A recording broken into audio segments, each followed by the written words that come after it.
Hello, everybody. In spite of my Hawaiian outfit, we're having another snow day in South Jersey. Sorry, I'm trying to adjust this. So I finished the shirt, and I don't love this shirt. Remember I was talking about how I was going to have to fix this where I had cut through it? Oh, look, my hair's a mess too.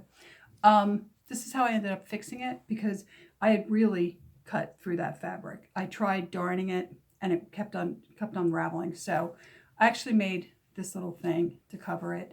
I had bought a lot of sewing stuff from Facebook Marketplace a couple weeks ago. And after I actually got it, very little of it was actually sewing, except that there was a lot of buttons. There was a huge button collection. So this is a coconut button. So that's what I did. But I'm coming to you because I have yet another Facebook Marketplace haul. I guess it's kind of a thrift haul. So I spent $35 on all this stuff, which I think is amazing. It's intense. So I'm going to start with what caught my eye, which was the books. So actually this first little pamphlet she threw in gratis. And it is bananas. It's one of these many little banana. Let's see who this is by. This is by Banana Growers Association. So here it is. It's from wow. It's from 1930. Who knew? It does kind of have that 1930s look, right? The fonts and stuff. So that was cool, right? So that was the first thing. Oh, here we go. Look at that. Woohoo! Bananas. So, and the back cover even is kind of interesting. People in their stately home with their maid giving them bananas. This was another one that was in this, and after I got it, I saw this. I have to tell you, aside from the archaeology of sewing, I love finding things like this in cookbooks. It's a sugar cookie recipe. It's somebody's mother. She wrote 1990 on it, so it's technically vintage. And I'm going to keep this. I don't know if I'll keep the booklet. The booklet is from Spry. There's the Spry advertisement right in there, right? And let me see what year it's from. See if I can find the year. Oh, well, this is old because this has a letter from Aunt Jenny. Aunt Jenny was the Aunt Jemima version of spokesperson for Spry. This is from so this is from 52. This isn't, it's a cookie book. It's interesting, if you're into this kind of stuff, it's interesting. I don't really need a cookie book. I will keep that just because that's so interesting to me. But see, it's how to cook all these Christmas cookies. It's Aunt Jenny's old-fashioned Christmas cookies and other all-time favorites. So that'll probably go up on Etsy. And this was in there. Now this, you'll see these a lot. These are all over Etsy. This is from Metropolitan Life, which was life insurance company. And this was free promotional, I'm sure. Nobody had to pay for this. And this is from, it's probably from the 30s because the other ones I've seen are all from the 30s. This is from, tell me you don't have a date. No date.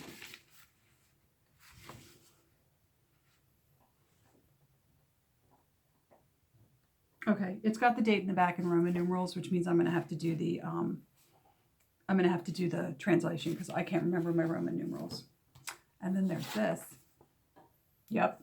In Praise of the Cook from Crisco. This is, I'm going to say 55 or so, maybe even as late as 60.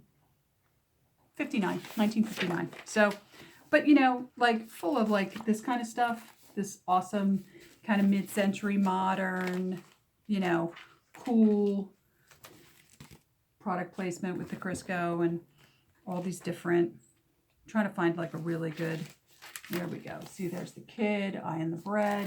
So, guys know what I'm getting at. But this is why I bought this lot. So let me tell you the story. I see $10 lot vintage cookbooks.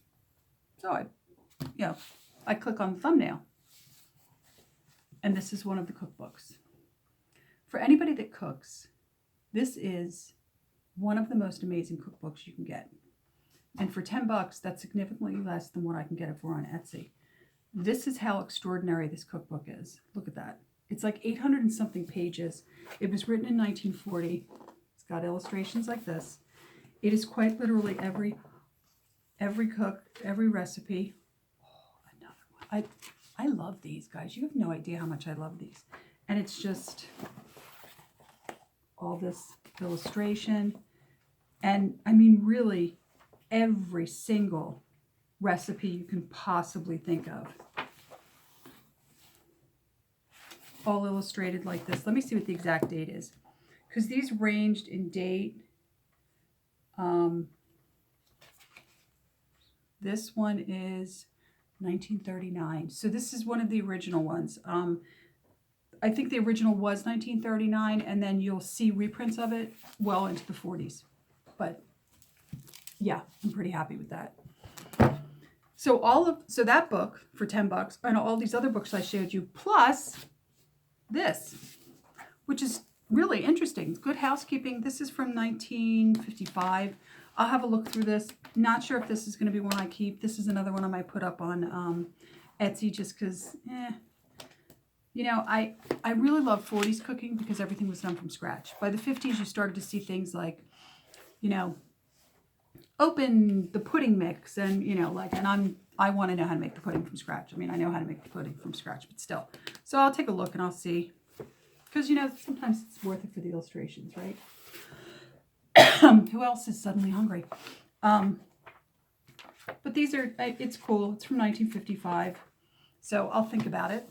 And then this was the final cookbook, which this is so interesting. This one is from 1959 also. And, you know, it's just filled with the stereotypical barbecuing stuff. I'm sure there's a picture of a dad in here somewhere barbecuing. Oh, well, no, but look, we have smiling children looking at dad as he's, you know, handing out broiled steaks. Yeah. You know, and it's, oh, here's dad, just his arms though, right? There's just dad's arms. But, you know, talks about cuts of meat. All very interesting if you don't know any of this stuff. So, while I'm talking to this lovely woman, I sent her, you know, I said I wanted them. She said, oh, okay, you know, I'll mark them as pending, and we agreed to meet today. I said to her, do you have any sewing stuff?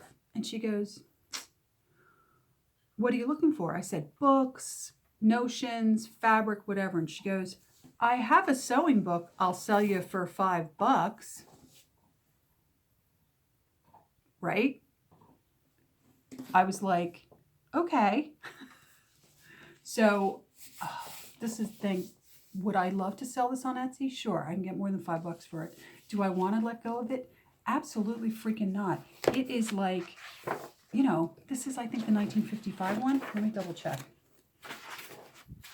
These are so, this is 60, oh, this is 68, so this is older than I thought. But I don't care. Look at it. It's, right? All you sewers out there, you know what I'm talking about. There's this thing about possessing stuff like this that makes us all a little crazy, but whatever. So I said to her, well, you know, what kind of fabric? And she showed me some fabric, and it was like pretty modern, and it was like upholstery, leftover upholstery fabric. And she said, but I do have some linens. I said, oh, do you have any vintage tablecloths? Because I've been looking for them. And she sends me pictures, and this is what they're pictures of. These are the napkins, 6 of them. Let's get a close-up of these. I'm thinking 50s, maybe even late 40s on these, just because of the colors. Absolutely gorgeous. And I love this. Look at the clover. The clover's gray. So it's 6 napkins. Here's all the napkins. And then the matching tablecloth, with just so happens to cover my little Formica table that I'm sitting at right now. And then she sends me a picture of this. This is a large square tablecloth. And she showed me, there's a couple, oops, there's my ring light. It's a couple little stains, but nothing I can't probably get out with some vinegar. How gorgeous, right? I have pink china, by the way. So for me, this is like, and this is another one. Oh, it smells like grandma. They all smell like grandma. Grandma, everything smells like you. But how beautiful is this? So she sells me the linens for $25, all of those books for $10, and then the sewing book for $5. And I was just like, oh. I have a snow day today. Went and picked everything up. I'm gonna have to wash these linens. They have that kind of musty, mothbally grandma smell. But seriously, as soon as I got everything, I was like, I need to go home and make a video and show people what I got, because I'm so proud of myself for finding these. And I'm working on, let me see, I'll swing you guys over. We'll just do that. See all that over there? Oh, look, there's the birds. I hung the birds. That mess over there, that is the Christmas fabric blouse, which I started to work on. And I used an 11 needle, which you can use on silk, rayon, any of that. And it was still pulling it. And I've really come to the conclusion that that fabric is silk charmeuse because of the way it's behaving. Even with an 11 needle, and it's a pretty sharp needle, it's pulling. It literally snags. That was my snag in this, making this pattern, was it was snagging. And you can see it, it's like runs in a stocking. So I had to go and get a number 9 needle today, which was really hard to hunt down, but I got one. So I'm going to continue to work on that. But since I was going out to pick up this stuff, I got myself a number 9 needle, since I had the day off anyway for the snow day. And then I rushed home so I could make a video and show you guys what I got. And now I'm going to go sit on the couch like a squirrel with too many nuts and look at these cookbooks, because I'm a freak. Because I'm the only person I know that actually reads a cookbook. Like, really? You're reading a cookbook? I'm reading a cookbook. Yeah, I know. I'm weird. I admit it. I'm weird, man. I am weird.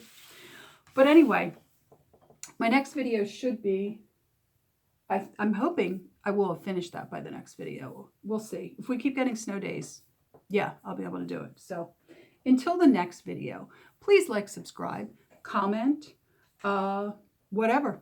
And I will see you in the next video. Bye.